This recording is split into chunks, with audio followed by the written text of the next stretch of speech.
Hey Last Looks crew, kia ora, welcome and hello. Did you ever wonder if there was a similarity between bodywork done on cars and character makeups done on people? Sounds weird, right? Well, I'd never thought of it, but my guest on the podcast today certainly had. Today I'm chatting with hair and makeup artist Xena KANE. A little backstory before we kick into it. Back in New Zealand, before I made the move to LA, I had the good fortune to work for Jane a couple of times. She was actually the first HOD to give me any kind of serious responsibility. She approached me about running background on the show Spartacus. I was pretty upfront with her and said I'd never done anything like that before, but she seemed pretty confident that I was the person for the job. Jane had never met or worked with me, but I guess through word of mouth, others thought I was up for the challenge. I ended up doing 2 seasons with Jane, one running background and the other working with cast. I have fond memories of these jobs, not only because Jane is incredibly skilled at managing a team, but that show was nuts. And for a hair and makeup artist, so much fun. Shooting everything from insanely gruesome gladiator battles to big crazy party scenes and very interesting characters doing all sorts of wild things. So much nudity meant a lot of work for us makeup and hair folks. Spartacus was the show I was first introduced to the wonderful Merkin. Not something you forget in a hurry. I am forever grateful to Jane for those experiences and the people I met on those 2 seasons of the show. As you will hear in this chat, Jane has gone on to do so many wonderful projects, and honestly, I believe Jane to be one of the hardest working women I've ever had the pleasure to work for. This is the Last Looks podcast, a show where we catch up with makeup artists and hairstylists working in the film and television industry around the world. And today we travel to Aotearoa, New Zealand and catch up with hair and makeup artist Xena KANE. Okay, enough of my blabbering, let's get into it.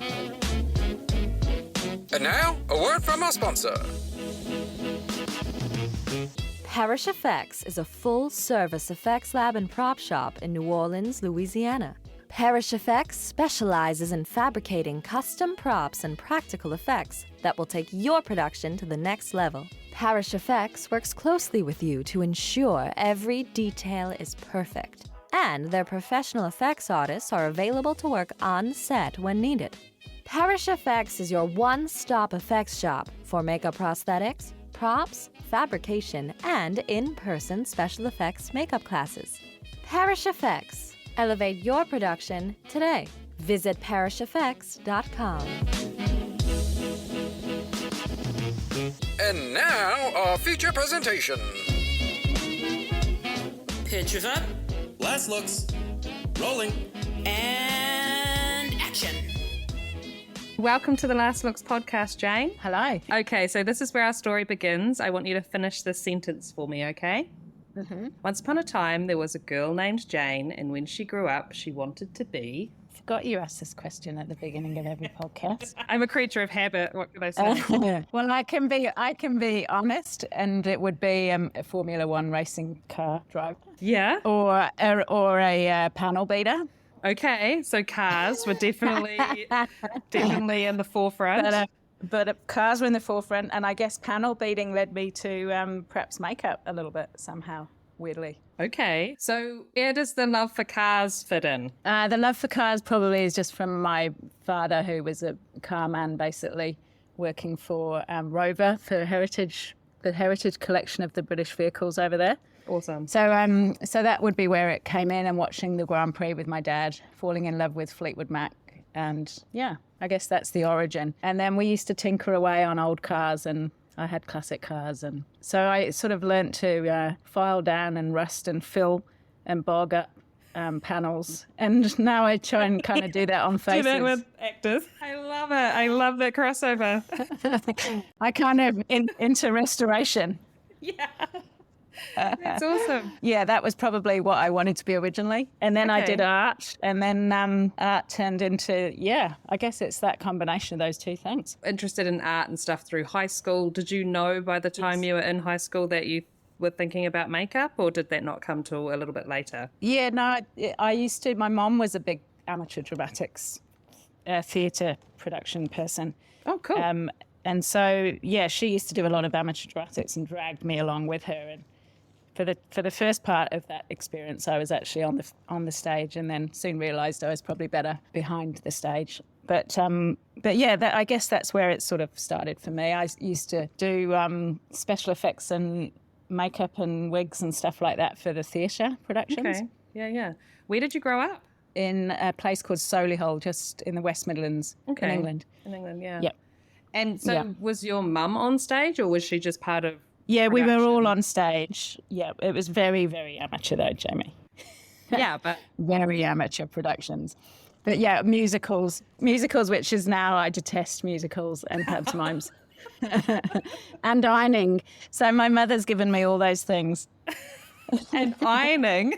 Ironing and amateur dramatics. We're having to sing and iron at the same time. No, I'm just thinking about all the things my mum used to like me doing. That's awesome. I feel like there's something you kind of get a knee-jerk reaction when your mum wants you to do one thing and you're like, no, I want to do the opposite. Yes, true. Yeah, but they've along the way they've been really very supportive of me getting into it. So yeah, I started in theatre in England. So I wasn't in film and television initially. I was in theatre. Okay. So obviously that's what started it all. Yeah.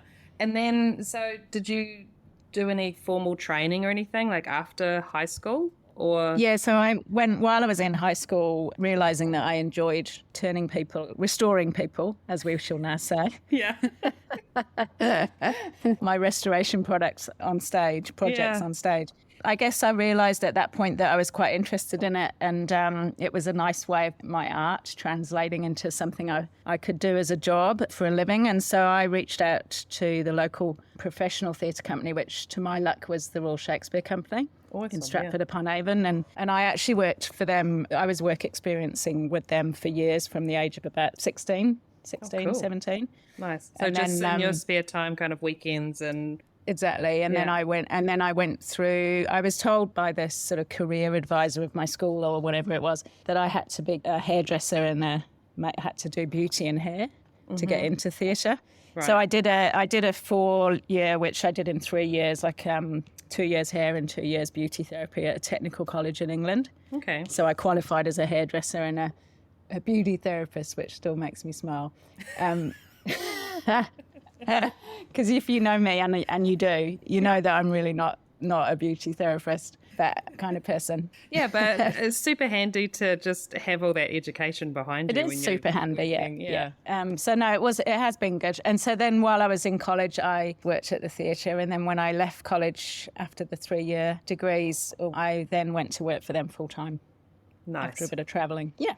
That just made me actually remember with the beauty therapy thing, because I remember going into the library in high school and looking up like exactly what a beauty therapist does. And when it mentioned something about like waxing, I was like, yeah, no, I'm going to be a hairdresser. I remember that's the one thing that kind of put me off. I was like, bikini waxes? No, I don't want to do that. Trust me, I've got some terrible stories of how to learn how to do that. We had to practice on each other, which my dear friend from college days, she's scarred. Basically, yeah. I've never done waxing since. Let me just tell you that. Oh my god! Give me a shaver, and I will steer clear of wax. Yeah, until the day I die. Oh my god, that's awesome. Yeah, so you go full time into working in theatre? I did, yeah. So that was and this is in the 80s. So you've got to remember, beauty therapy in the 80s was when I did my training. So yeah, it was hot wax back then. Yeah. Oh yeah. Hot wax and muslin strips. Yeah. And a lot of bruising and bleeding. But yeah, so and perms obviously in the hairdressing world. Yeah. So 1986 I started my training.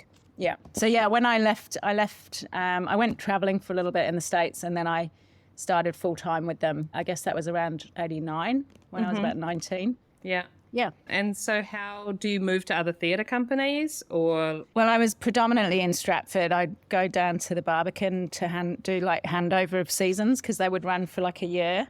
Yeah. And then we would often tour. As well up to Newcastle upon Tyne. Yeah, and then I actually worked for another theatre company after the RSC. I moved up to Manchester, and I worked for the Royal Exchange in Manchester as well. How do you get from theatre into TV film? When you started in theatre, were you just like, yep, this is me and this is where I'm going to stay, or did you kind of have an idea that you wanted to? Yeah, I definitely had an idea, mostly, just for a different creative challenge. I was, theatre for 8 years, so it was time for me to move into television and film, and I was quite excited by the idea of that and to be able to earn a bit more money because the theatre pay was terrible back then. And well, it still isn't that great, but it was really hard to get into. I don't have family or any friends or anybody in the industry at that point, so it wasn't a very easy move for me to get into television and film in England. Had friends that went to work for the BBC, and you can be like 10 years sweeping the floors before you're allowed to even put a wig on, or it's quite difficult there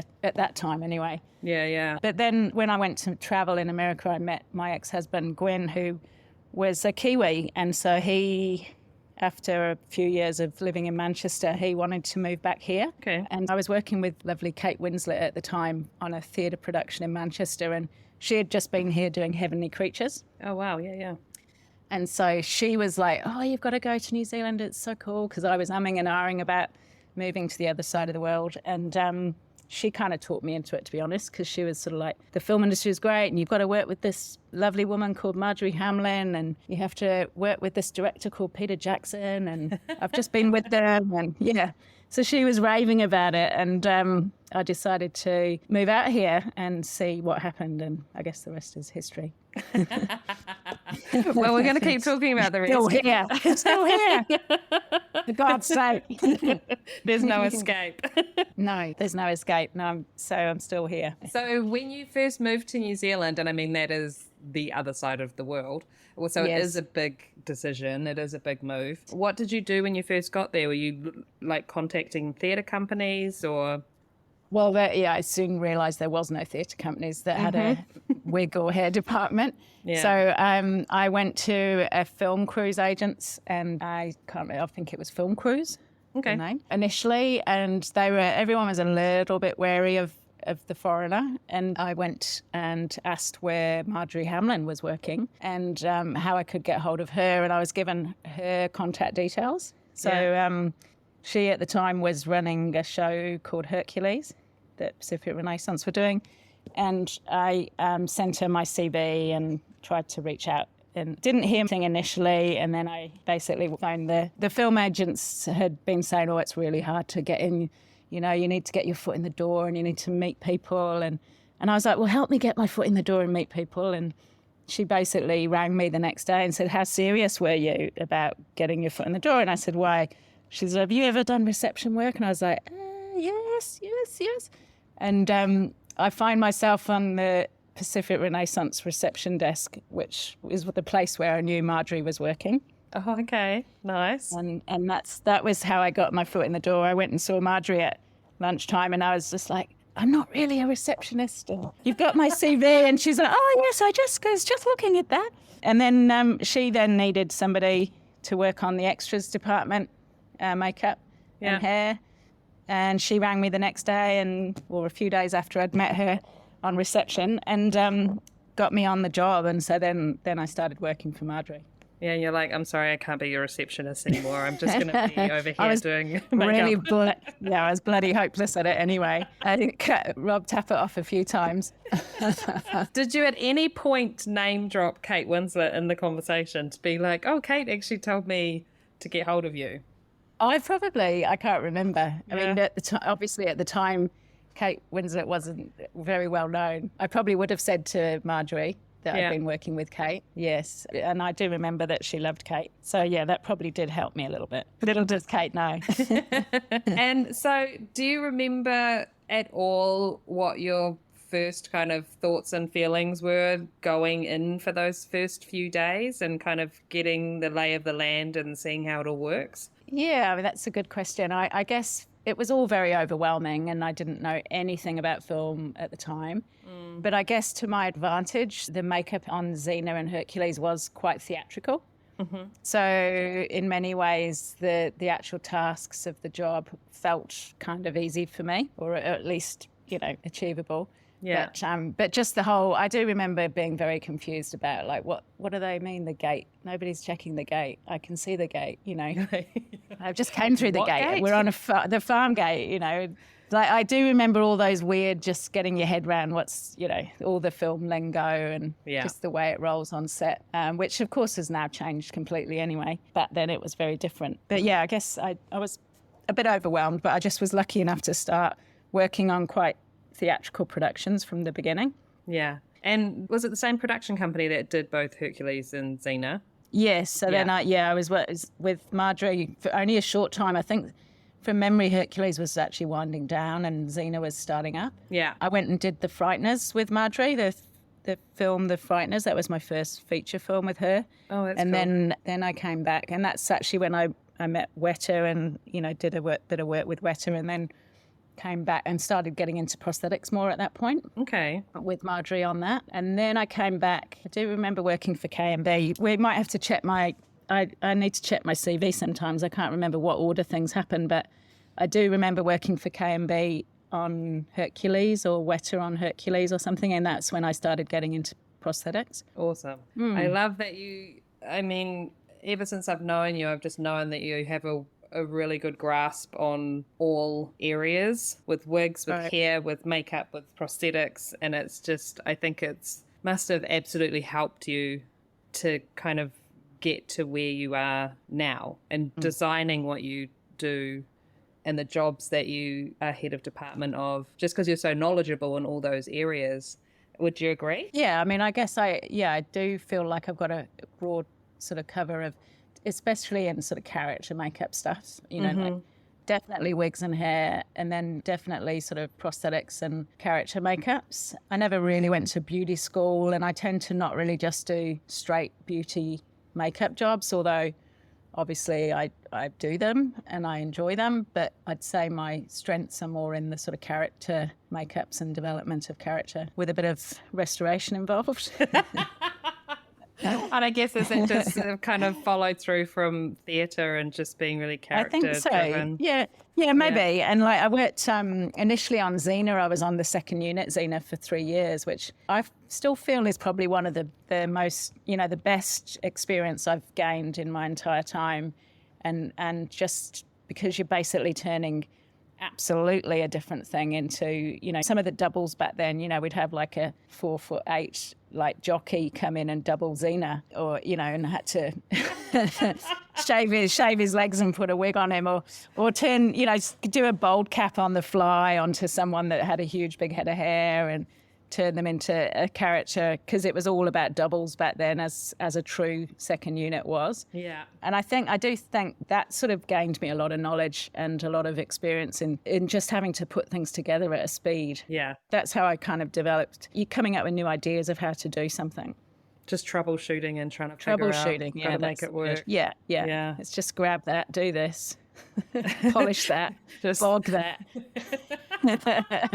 Sweet, we're sorted. Yeah.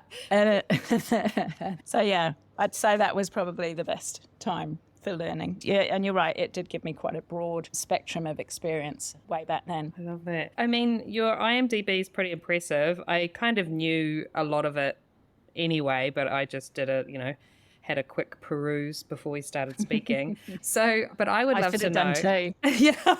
Come on, Jane, do your homework on yourself. My memory. If you could kind of think of a couple of projects that you've done that you look back on fondly that are your favourites. I guess there's a few, I've got a few favourites, I would say. Some of them are favourites because of the people and the experience, the countries that it's taken to me to, or, the places I've travelled to, the people I've worked with. Some of them are more creative and challenging from that point of view.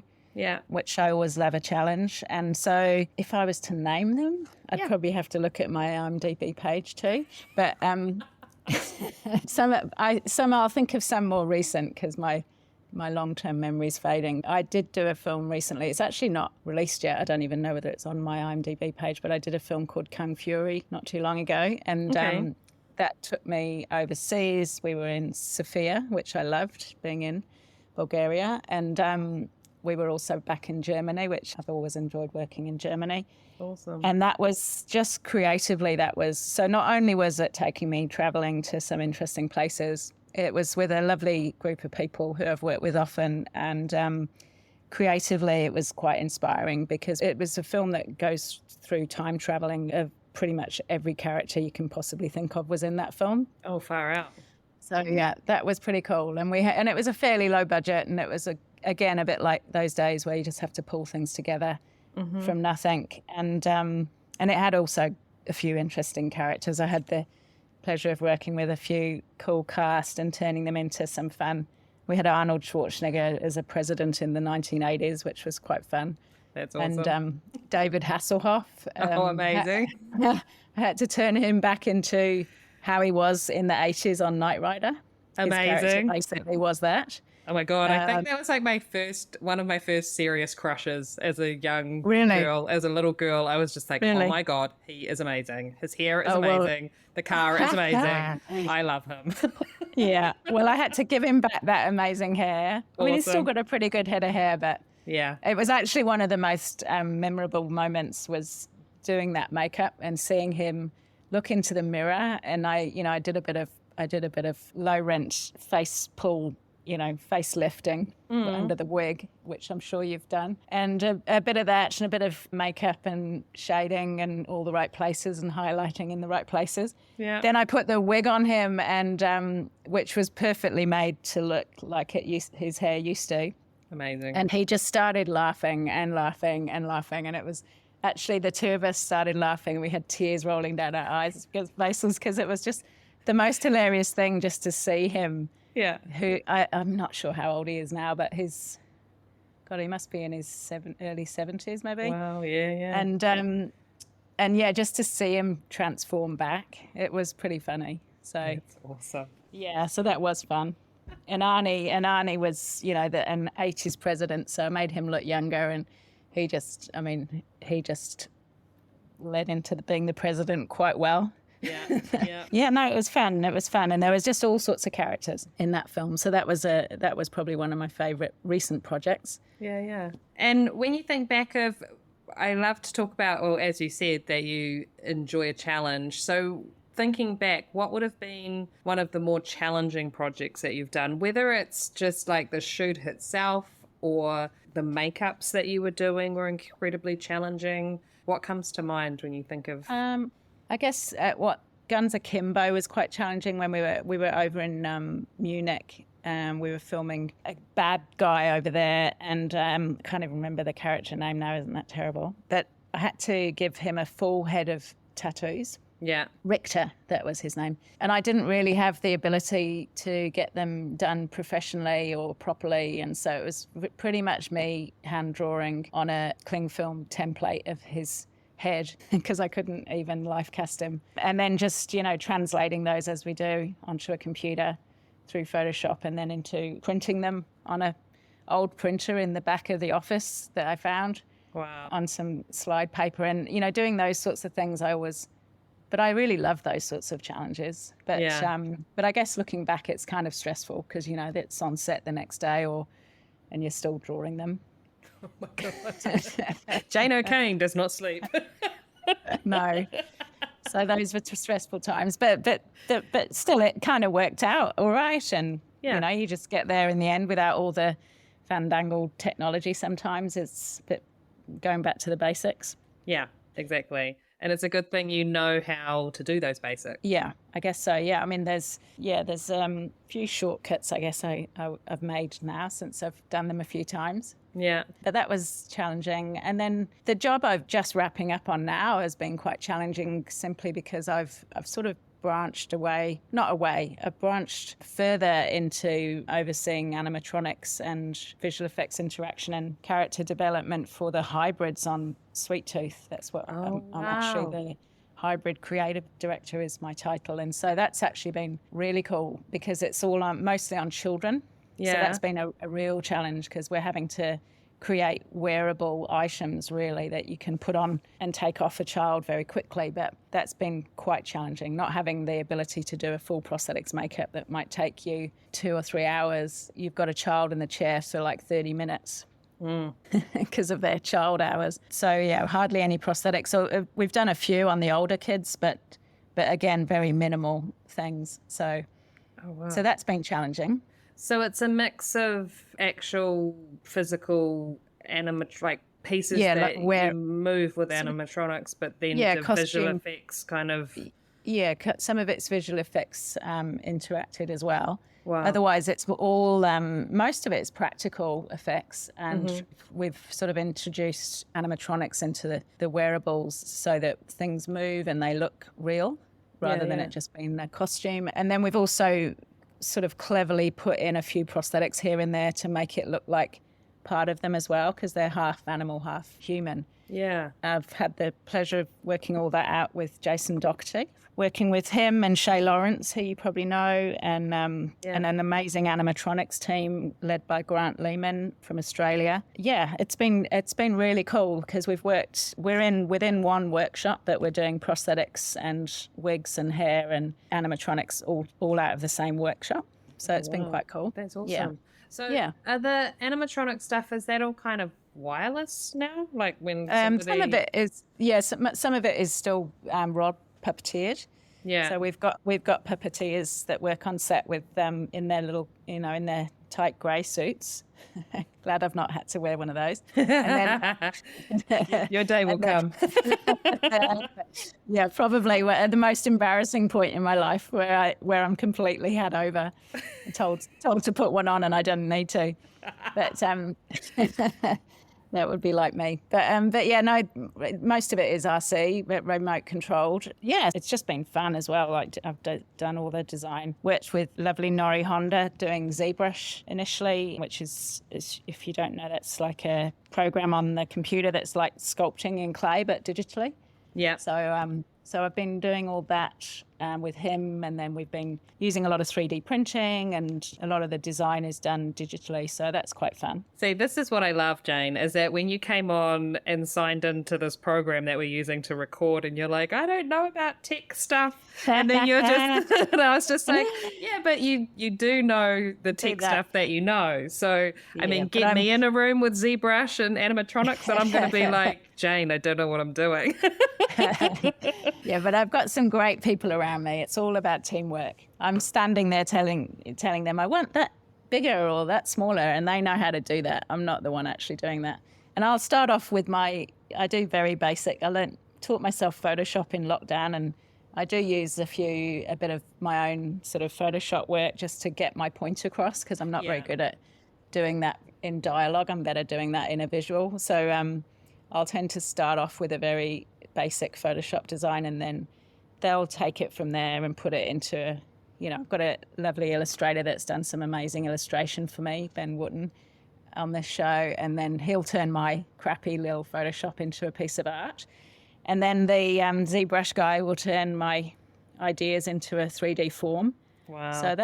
So it's been fun, but it's not been without help from professionals that know what they're doing. That's awesome. But you must have learnt so much on this project, like being involved with all of these professionals. Like, that's so cool. Yeah, it's really cool, because often you work with them, like weren't you on Ghost in the Shell with us? No. Mm-mm. No. I'll get mixed up. You see my memory.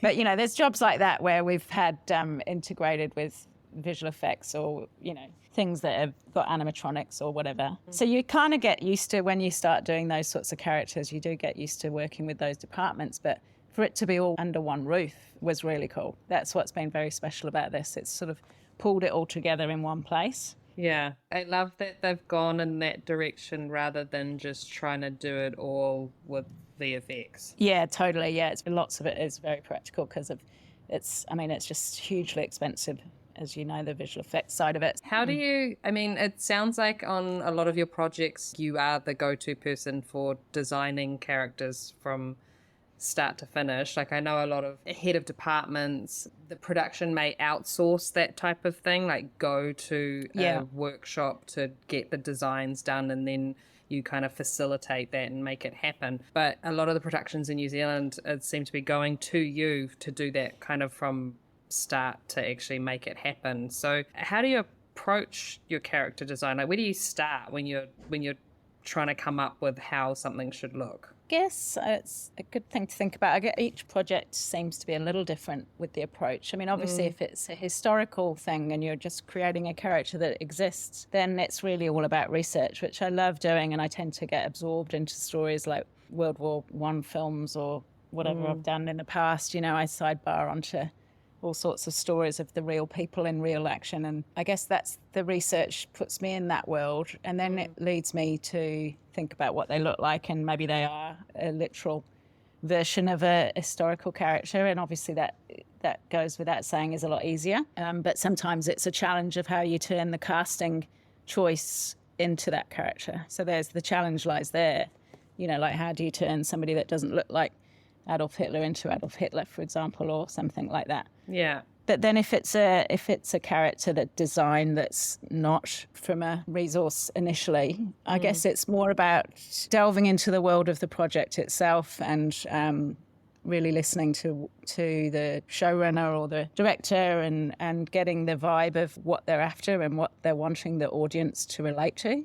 Yeah. I always find that quite an interesting thing that's easy to overlook. Sometimes you get into designing just for what you think rather than for what they want. And so, yeah, like, are you trying to appeal to the audience? Are you trying to gain their sympathy for this character? Are you trying to gain their attraction to this character or their fear of this character? Or I guess that's something that you start with. Well, that's something I start with and then go from there. And how... I mean, is that just a gut instinct of knowing what visually someone might be sympathetic towards or be afraid of? I mean, everyone sees things a little differently. So is that just kind of the pool of production people that you're working with? So costume and the showrunners and producer, like creative producers, director, kind of having their input as to what may push it in one in a direction than the other. Yeah, I mean, I guess I sort of start with bringing lots of ideas of different things. Like you don't want to just do your own version straight away. You tend to end up with your own version. Right. But you know, you kind of start with what you're sort of led to understand they're looking for, and you soon get a sort of a beat on the style that's the project. You know, you work closely with the production designer and the costume designer, and you soon get a feel for the style of the show. And so obviously there's a certain style of the character that will fit into that world or not. So I think you start there, and you start with then bringing in your ideas and slowly introducing different thoughts or asking them simply, you know, the showrunners or directors, whoever you're dealing with, or the producers, like, what is it you like about this and what is it you don't like about this? And just you slowly wean your way through to a resolve, I think. Yeah. So it's almost like a continuous consultation with multiple parties to kind of get people's thoughts and feelings and then have your input as to being a professional who's kind of going to have to actually execute this. That's right. And then they cast the role, and then you go through the whole thing again with the actor. Because you're and oh, the shit. Performer. Because, of course, it's really huge what they bring to the character as well. So, yeah. And that can often change a direction completely. Like, you know, I've always said an initial design before you've got the cast. If it's on a cast member, then you know, you've got to really lean to the performer to make it work. So sometimes what you start with changes a completely different direction. Yeah, I don't think you should ever fall in love with anything before you're actually... No, you know, I've made that mistake where I've been trying to force a design on a performer's face. And you soon, you know, after a little while, it's not working. It's because it's not meant to be on that face. You know, it's like you're trying to force something onto somebody that's not working, basically. Yeah. Then it doesn't work on them. So then you just have to then readapt things. And I think you just have to also be prepared to admit you might be wrong with things. Yeah, and just completely let it go and start again with something completely different. Yeah, totally. But so, I mean, the casting has a huge, as you well know, it has a huge impact on the character. And that was why it was quite cool to be involved in casting on this show, because I was able to work with casting to find kids that lean into the characters that we were trying to develop, which was cool. And so, I mean, now you've been designing and been head of department for many, many projects. Can you remember a point where you kind of had that feeling of, okay, I know what I'm doing now? No, I think the day that day comes on, maybe you should retire. I don't want to ever feel that I've nailed it. Right.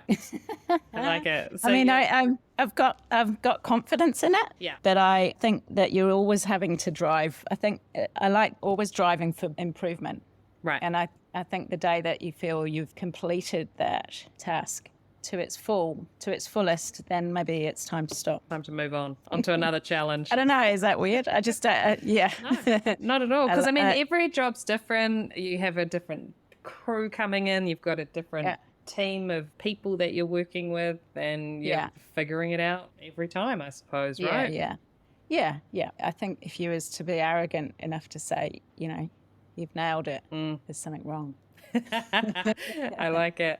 And when you're putting your team together, what are you looking for normally? Energy is very important to me. So a good energy, an energy that fits with mine and fits with the rest of the team, that's not going to throw the team out of balance or throw into the team any sort of difficulties that aren't necessary when we're all working hard. So a good energy, a good attitude, a good positivity, a good passion for what we do. So people are there for the right reasons in the team. And obviously creative abilities is important as well, and talent for the role is important as well. But I think the energy of that person and the collaborative nature of themselves within a team. I mean, I don't mind people being on their own and within the team, and I get that sort of secular sort of working ethic. But just to be able to create a nice energy where we work in our working space. We do long hours, as and there's no room for dramas. And you can be an amazing hair and makeup person, but if you're a dickhead, there's just no one's got time for it. Only you can use that term on your own podcast. I wasn't going to say that, but it's all right. You can agree. I do agree. Yeah. But nice people. I mean, I do feel like I only get to work with people. All my friends in New Zealand are people through work. Yeah. I haven't grown up here. I haven't had time to build any friendships outside of the industry here. Yeah. So I think it's really important to find people that you gel with and you can work with and spend a lot of time, most of your time with. Yeah, you've got your film family. Yeah. And what do you find most enjoyable about this line of work? I guess the challenges, the challenges that are inspiring and creative challenges, but also there is challenges along the way where that you find in management and management of your own team, but also in management above yourself. And I guess those are always challenges, challenging my patience. So maybe that's the least enjoyable part. And my integrity. Yeah. It is the least enjoyable, but also I do enjoy a challenge. And so if somebody or an individual is challenging my integrity or my patience, I enjoy that because, it's all part of it really, isn't it? Yeah, it's funny. I think it really does benefit us in this industry to be up for a challenge, because if you're not, totally. I think you just get trampled. That's true.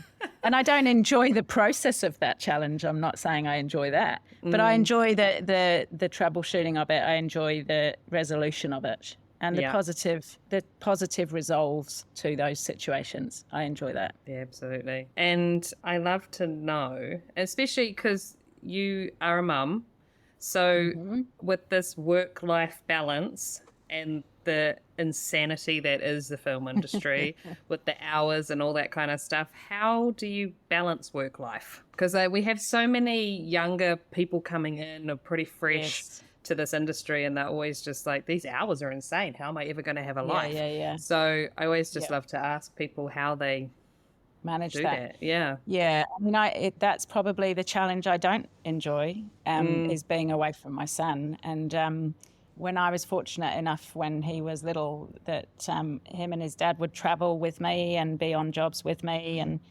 so if I was away, I wasn't away for too long. He's got older now, and so it's not so easy to travel. Fortunately, I haven't travelled for 4 years because of COVID, so it hasn't really become an issue. But yeah, I was fortunate enough to have him with me for a lot of the time, and it was very difficult in the early days, I won't lie, because he was only, I think, 3 months. We went to England, and then I think he was 5 months old when we came back from the UK, and I started work on Evil Dead. Yeah. And the only reason I remember the film I was working on then was because I remember breastfeeding him, and I was trying to read the script. Lord. And I remember like trying to read the script in a jovial kind of like motherly sort of way. I was like, and then her head was sliced off and the blood was everywhere, and and he found it most enjoyable. Because he could only, refer to the tonal changes of my voice. Yeah. But I do remember that was quite funny. Yeah. But yeah, it was very difficult. We were doing night shoots, and I hardly slept at all. I think I was more of a zombie than any of the zombies I was making up. Yeah, it was difficult. I won't lie. Those early days, especially when I was still feeding him or just, wanting to be a mother.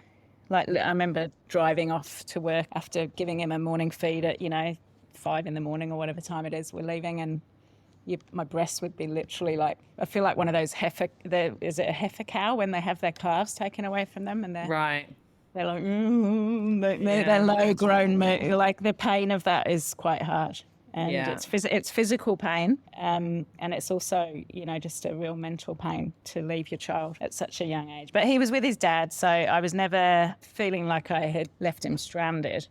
But yeah, just personally, it was difficult to be away. Yeah. So you had that support system with his dad and that type of thing to kind of help balance that out. Yeah, that's cool. Totally, yeah. I mean, I think he was working initially just part-time and a few days a week, and we did have a friend of mine was a nanny for me, and she would bring him in, Tobes into work, and I'd be like breast pump in a meeting under a towel. I do remember that. Yeah, that's great. But yeah, now it's, I've had the fortune of his father always being there to look after him. So that's good. And he comes to work with me when he can as well, which is cool. And he's now he's older. He's very, he helps me with like concepts that I do. And he gives me pointers, tells me what he likes and he doesn't like, what's going to work, what's not going to work. Cool. Yeah, he's quite involved now, which is nice. Well, I mean, it's pretty exciting to have a mum that's doing such creative stuff and ends up being something that you can see on screen. I mean, that's amazing. Yeah, it is. It doesn't seem to faze him, but I guess he's been around it so much. He doesn't know any different. No, isn't that normal? That's awesome. When he gets into some deep discussions later on about, people talking to his friends that parents are accountants or something, and he'll be like, oh, yeah, I'm pretty lucky. But I'm pretty bad. Like I always remember working with the lovely Gino and his daughter Ruby. I remember him doing her Halloween makeup, and she had the full like Planet of the Apes, like full prosthetic Planet of the Apes outfit on for Halloween, and I've just he's set that bar so high. I've never really. I leave all that to Treff, his dad, actually, to do the Halloween looks, because it's like if I can't do Planet of the Apes, just let's just forget about it. You also have to understand that Gino's American, and like Halloween is in his blood. Like it just true. It is true. It is the season, especially for a makeup artist. But yeah, I'm usually, ironically, I'll be the mother that's running around Kmart because it's the only place after hours, and trying to find a red lipstick to turn him into, because I don't own one at home. Turning him into a vampire and putting blood like that. That's more likely me. That's awesome. I love that. It's like, you're not spoiled with my makeup on you. No. That's great. And so after years of experience, what's one thing you wish you'd known or been told before getting into this line of work? I don't really know how to answer it, because I don't think I got told anything, and I'm probably quite glad I got told nothing. Ignorance is bliss, is that what you're saying? Yeah, ignorance is bliss. I might not be here today talking to you if I had known half the things I've learned. No, I don't. No, there was probably nothing was told to me. As I say, I didn't really know anyone in the industry, or Yeah. I didn't really have an upbringing where I was aware of any of it. So it's probably good that I came in with an open mind and Yeah. a blank mind. Yeah, and you just A figured it naive out mind. and worked it Figured all it out out. as you're Yeah. going along and going, oh, okay, Yes. this is what it's Nothing about. was preconceived. Yeah, true.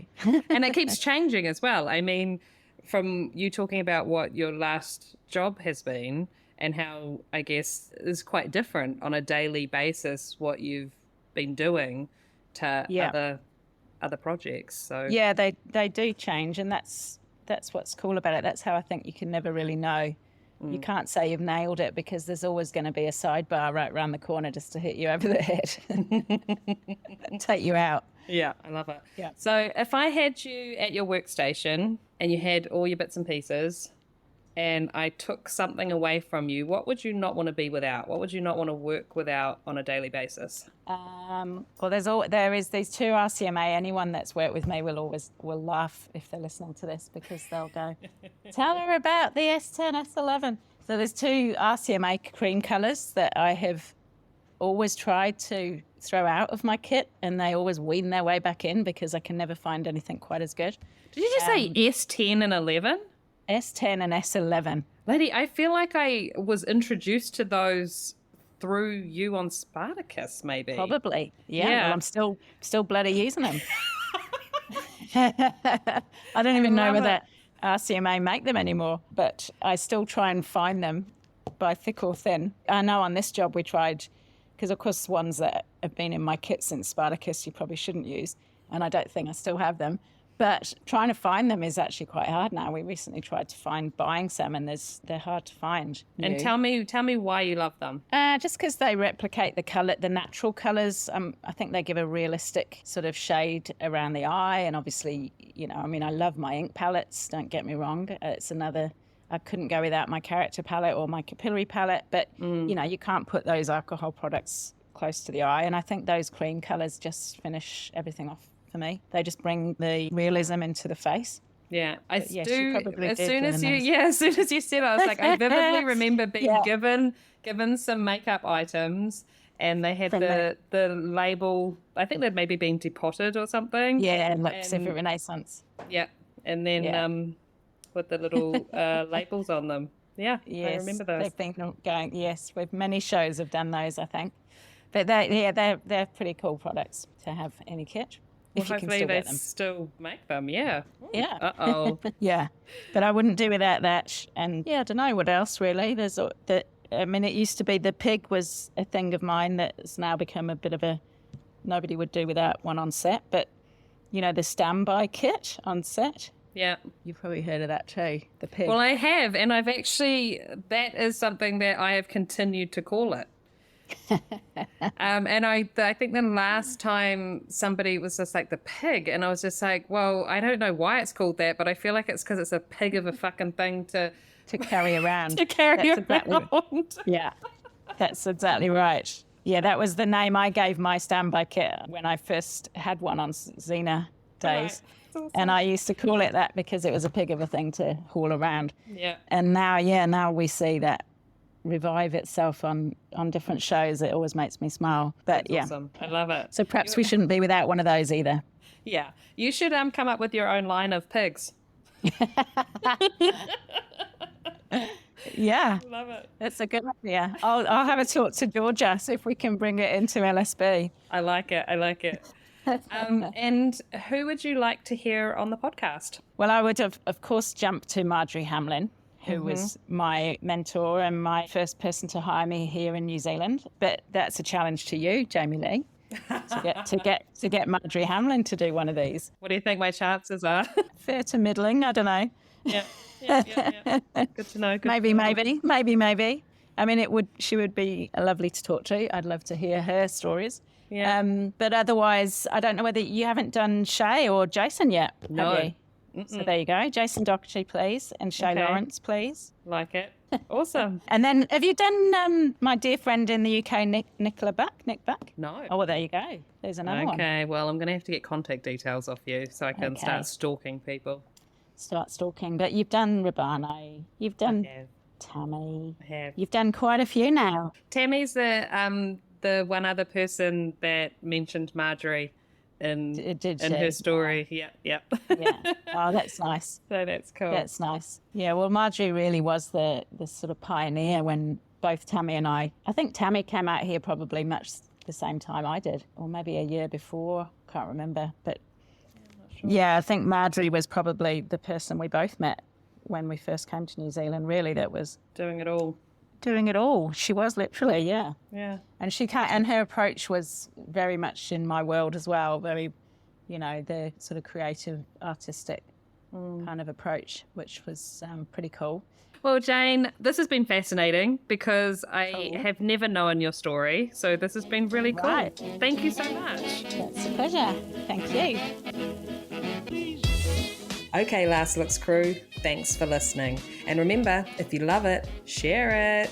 A quick scroll down and you'll find our show notes. Or maybe you'd like to give your support and leave a 5-star review. Go on, I know you want to. Search the Last Looks podcast on Instagram, Facebook, or TikTok, whichever one tickles your fancy.